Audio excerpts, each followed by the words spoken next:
नमस्कार दोस्तों, स्वागत है आप सबका गर्गी ट्यूशन पॉइंट में। लास्ट क्लास में हमने फिजिबिलिटी स्टडी पढ़ा था कि फिजिबिलिटी स्टडी क्या होते हैं, उसका ऑब्जेक्टिव क्या है, उसके टाइप्स कौन कौन से हैं।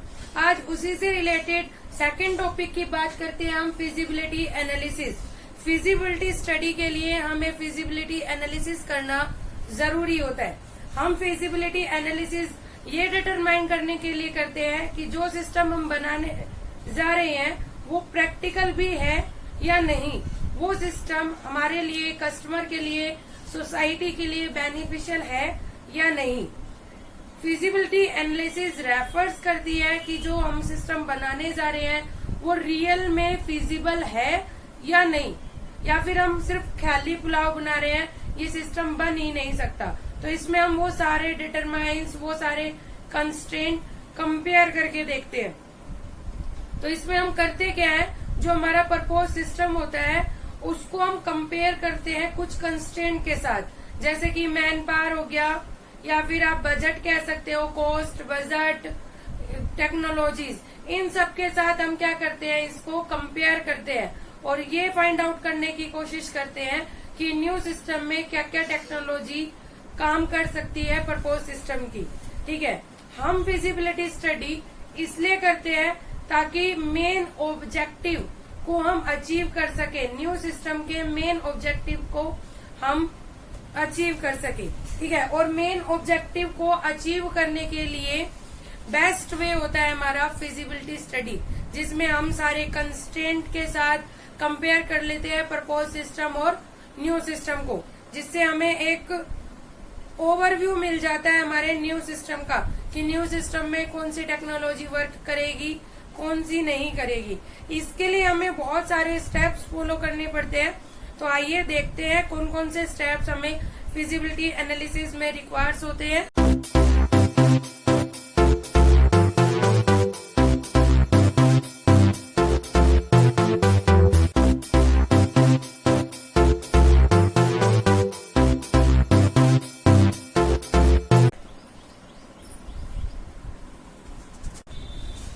These are the 9 various steps which we are follow in feasibility analysis, and these are the first one is form a team with leader।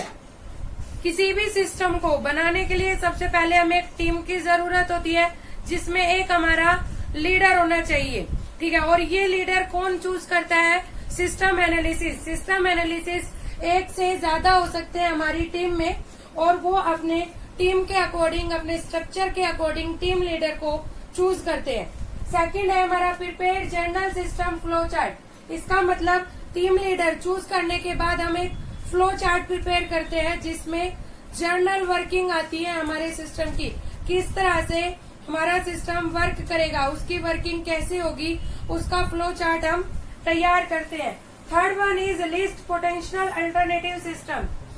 हम एक टेक्नोलॉजी फाइनल कर लेते हैं, एक ऑपरेशन फाइनल कर लेते हैं सिस्टम के लिए, लेकिन हम अल्टरनेटिव्स रखते हैं अपने पास कि कौन कौन से सॉफ्टवेयर, कौन कौन से हार्डवेयर अल्टरनेटिव्स हैं, जो फ्यूचर में मान लीजिए अगर हमारे सिस्टम ने वर्क नहीं किया, जो टेक्नोलॉजी, जो हार्डवेयर हम यूज कर रहे हैं उस पे, तो हम चेंज कर सके उसे।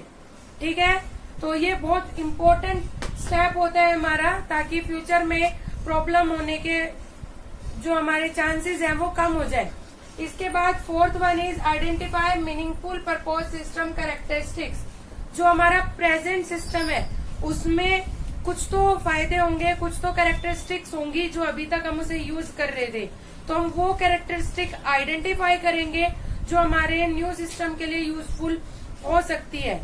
ठीक है, तो हम क्या करेंगे, जो सिस्टम एनालिसिस्ट है वो आइडेंटिफाई करेगा उन सारी कैरेक्टरिस्टिक्स को और एक डॉक्यूमेंट तैयार करेगा सारी टीम्स के साथ। इसके बाद प्रिपेयर करेंगे प्रपोज सिस्टम फ्लो चार्ट। उसकी सारी कैरेक्टरिस्टिक्स फाइंड आउट करने के बाद हम प्रपोज सिस्टम का एक फ्लो चार्ट बनाएंगे, जिसमें ये पता चलेगा कि उसमें किस तरह से हमारा प्रपोज सिस्टम वर्क कर रहा था।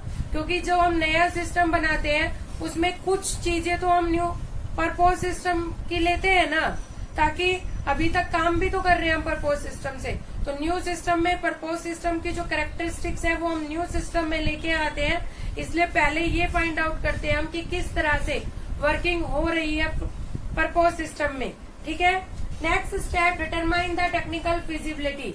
अब हम टेक्नोलॉजी फिजिबिलिटी लगाएंगे, टेक्निकल फिजिबिलिटी लगाएंगे।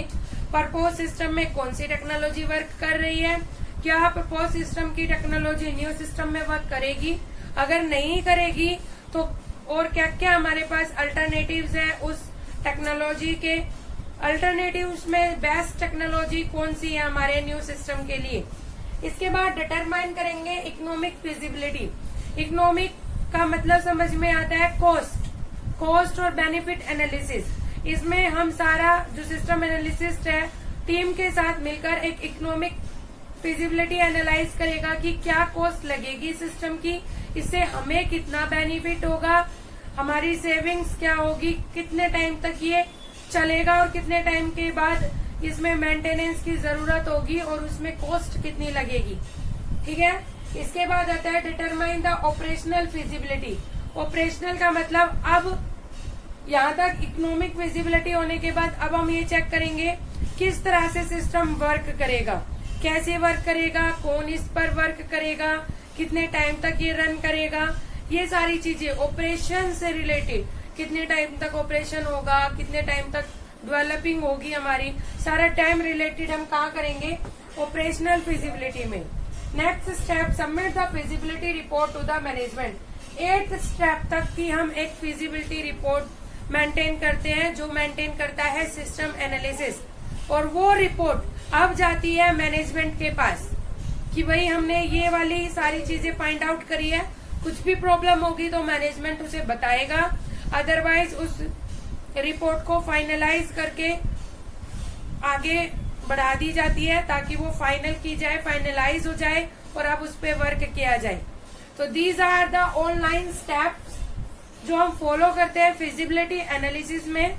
सबसे पहले हम एक टीम बनाएंगे लीडर के साथ की, उसके बाद जर्नल सिस्टम फ्लो चार्ट बनाएंगे, टीम विद अ लीडर, उसके बाद जर्नल सिस्टम फ्लो चार्ट, उसके बाद अल्टरनेटिव सिस्टम फाइंड आउट करेंगे कौन कौन से है, उसके बाद प्रपोज सिस्टम की कैरेक्टरिस्टिक्स क्या क्या है, फिर प्रपोज सिस्टम का फ्लो चार्ट मेंटेन करेंगे, उसके बाद टेक्निकल फिजिबिलिटी अप्लाई करेंगे, then economic feasibility, then operational feasibility, then feasibility report. Last and most important step feasibility report जो एक प्रॉपर डॉक्यूमेंटेशन में होनी चाहिए।